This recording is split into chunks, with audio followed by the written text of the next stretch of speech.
This is Paradise Valley, California, and this is one of the world's most dangerous fire zones. It's also one of America's most beautiful communities, nestled between towering redwoods and rolling hills. Imagine a place where 50,000 people live surrounded by nature's beauty, but also nature's greatest threat. This peaceful valley is located just 150 miles north of San Francisco and serves as home to families, retirees, and children who never imagined their paradise would become hell on earth. So how and why did this idyllic community become a death trap?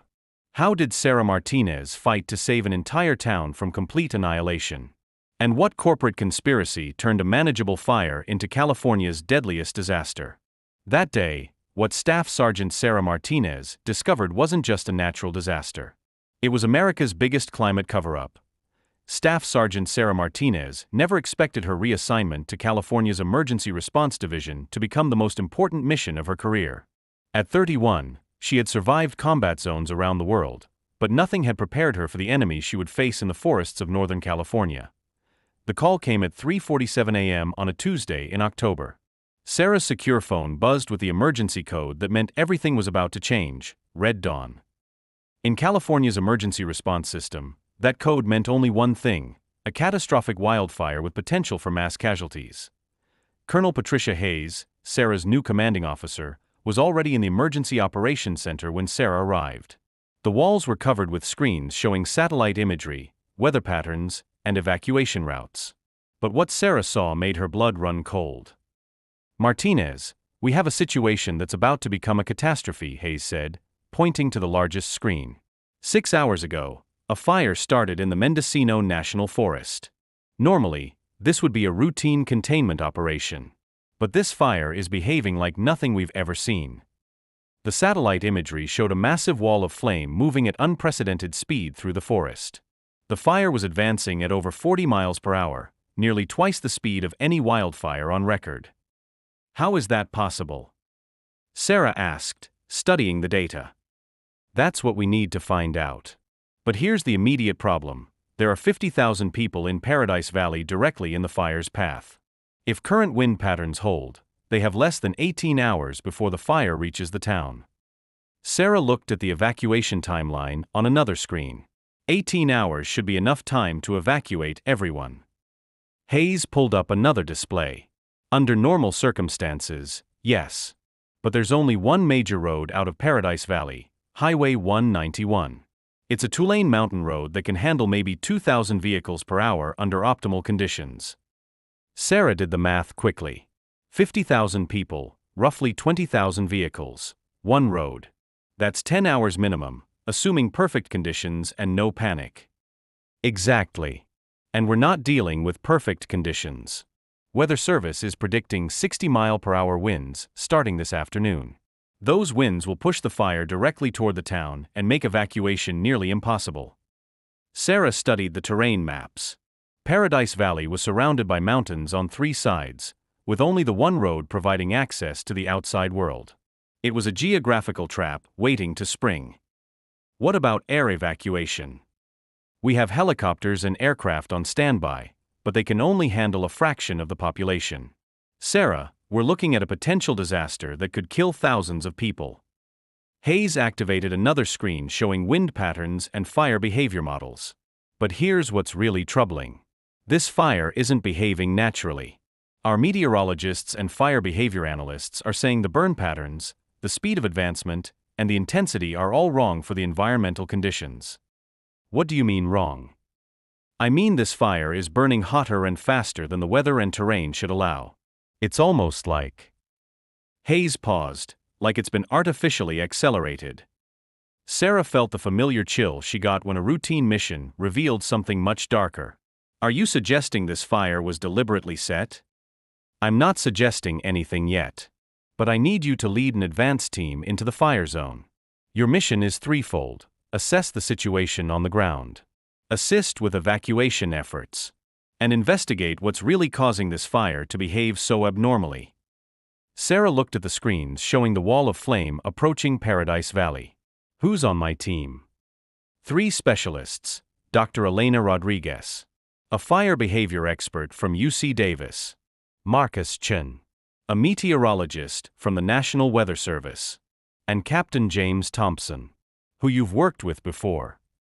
Sarah recognized Thompson's name from the border operation. When do we leave? In 1 hour. Sarah, I need you to understand something. If this fire reaches Paradise Valley before we can evacuate everyone, we're looking at the deadliest wildfire in American history. The Camp Fire in 2018 killed 85 people. This could kill thousands. As Sarah prepared for the mission, she studied the files on Paradise Valley. It was a community of families, retirees, and young professionals who had chosen to live in one of California's most beautiful areas. Many residents had been there for generations, building their lives around the natural beauty that was now threatening to destroy them.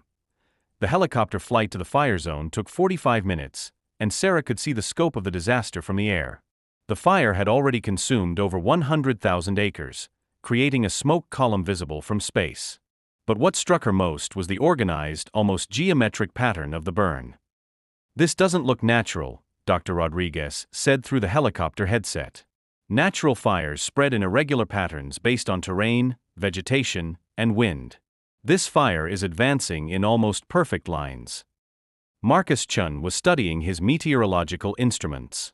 "The atmospheric conditions are all wrong too. The fire is creating its own weather system, something that usually only happens with the largest fires after they've been burning for days." Sarah looked down at the advancing flame front. "How long until it reaches the town?" "At current speed, 14 hours, Thompson reported. "But if the wind picks up as predicted, it could be there in 8 hours. The helicopter landed at Forward Operating Base Sierra, a hastily constructed emergency center 5 miles from Paradise Valley. The scene was controlled chaos: emergency vehicles, fire trucks, medical units, and evacuation coordinators all working frantically to prepare for the incoming disaster.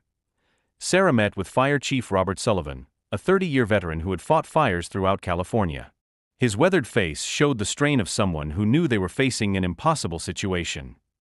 "Sergeant Martinez, I've been fighting fires for 3 decades, and I've never seen anything like this," Sullivan said, pointing to the wall of flame visible on the horizon. "This fire is moving faster than our equipment can contain it. We're not fighting it anymore, we're just trying to stay ahead of it." Sarah studied the fire behavior reports. "Chief, my team is here to investigate why this fire is behaving abnormally. Have you noticed anything unusual about the burn patterns?" Sullivan pulled out aerial photos taken that morning. "Look at this. The fire is burning in straight lines, jumping natural fire breaks, and moving uphill at speeds that should be impossible. It's like someone is directing it." Dr. Rodriguez examined the photos. "Chief, these burn patterns suggest accelerants. Has anyone investigated the possibility of arson?" "That's what we thought initially. But the fire started in 6 different locations simultaneously, all deep in the national forest. It would take a massive coordinated effort to start fires that large in such remote areas." Marcus Chun looked up from his weather data. "There's something else. The atmospheric conditions around this fire are creating what we call a fire tornado, a vortex of superheated air that can reach temperatures of 2,000 degrees Fahrenheit. I've only seen this phenomenon in computer models." Sarah felt pieces of a puzzle clicking together. 6 simultaneous ignition points, artificial acceleration, and weather patterns that shouldn't exist. This isn't natural, and it's not simple arson. Thompson approached with a tablet showing evacuation progress. "We have a bigger problem. The evacuation is going slower than projected. People are refusing to leave their homes, traffic is backing up on Highway 191, and we're getting reports of panic buying and road rage incidents." Sarah looked at the evacuation timeline. They were already 2 hours behind schedule, and the fire was still advancing faster than predicted. "I need to see the ignition points," Sarah said. "If we can understand how this fire really started, maybe we can predict where it's going." Sullivan shook his head. "Sergeant, those areas are completely engulfed. It's a death trap. Then we need to find another way to get answers." Dr. Rodriguez pulled up satellite imagery on her laptop. "Actually, there might be a way. There's a research station about 3 miles from the original ignition zone. It's equipped with atmospheric monitoring equipment that would have recorded everything when the fire started." Sarah studied the map. The research station was directly in the fire's path, but it was built on a ridge that might provide temporary protection. How long until the fire reaches it? 4 hours, maybe 5 if the wind doesn't pick up. Sarah made the decision. We're going in. If there's evidence of what really started this fire, we need to get it before it's destroyed. The drive to the research station took them through a landscape that looked like the surface of Mars. The fire had burned so hot that it had consumed not just vegetation, but the soil itself. Trees stood like blackened skeletons against an orange sky filled with smoke and ash. The temperature readings are off the charts, Chen reported. This fire burned at temperatures that should have been impossible to achieve naturally. As they approached the research station, Sarah could see the wall of flame advancing behind them. They had maybe 2 hours before the fire reached their location. The research station was a small complex of buildings filled with scientific equipment designed to monitor atmospheric conditions, wildlife patterns, and environmental changes.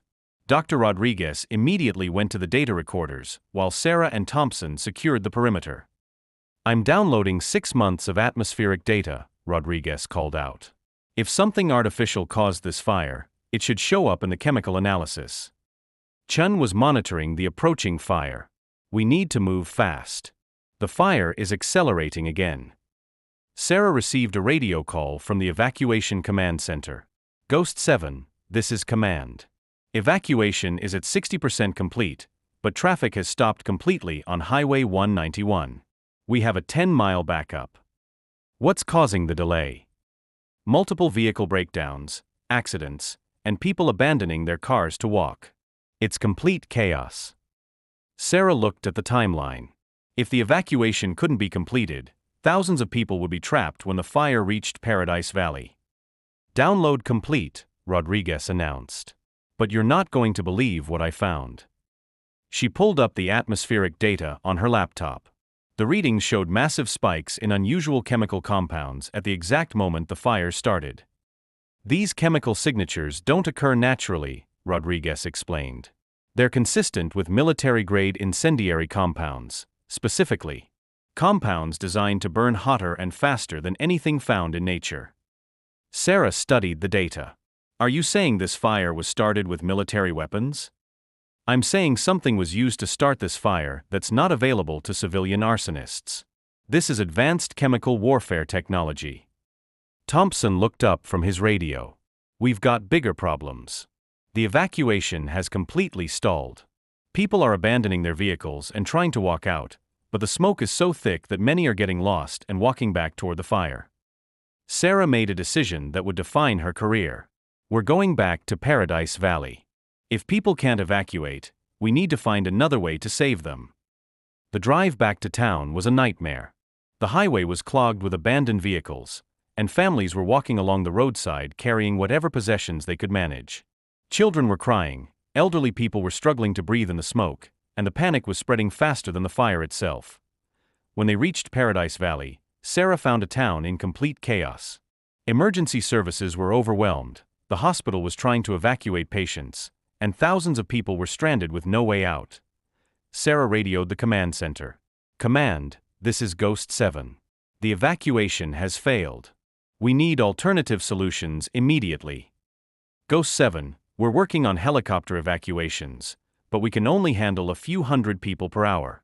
The fire will reach the town in 3 hours." Sarah looked around at the thousands of people who would be trapped. Children, elderly people, families, all facing death because of a fire that should never have existed.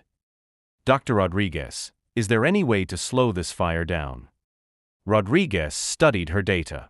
"If we could create a chemical fire retardant specifically designed to counter whatever accelerants were used, we might be able to slow its advance. But we'd need a massive amount of it, and we'd need to deploy it directly in the fire's path."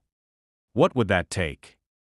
"Military aircraft, specialized chemical equipment, and about 6 hours of preparation time." Sarah looked at the approaching wall of flame. "We don't have 6 hours."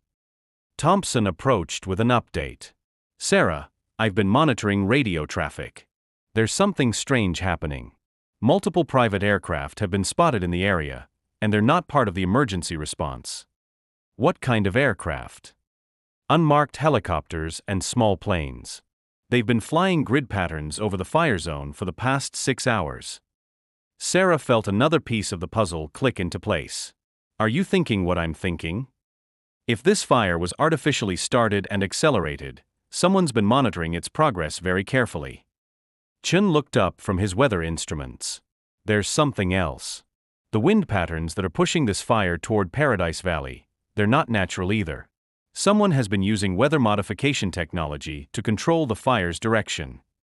Sarah's mind raced. A military-grade fire started in 6 locations simultaneously: artificial acceleration, weather manipulation, and unmarked aircraft monitoring the disaster. This wasn't a natural disaster or even terrorism. This was something much worse. Command, this is Ghost 7. I need immediate authorization to investigate potential criminal activity related to this fire. Ghost 7, your priority is civilian evacuation, not investigation. Command, I believe this fire is the result of a deliberate attack using military-grade technology. If we don't stop the source, evacuating Paradise Valley won't matter. They'll just do it again somewhere else. The radio was silent for a long moment. Then, Ghost 7, you are authorized to investigate. But the evacuation remains your primary mission. Sarah gathered her team. We're going to find out who's behind this.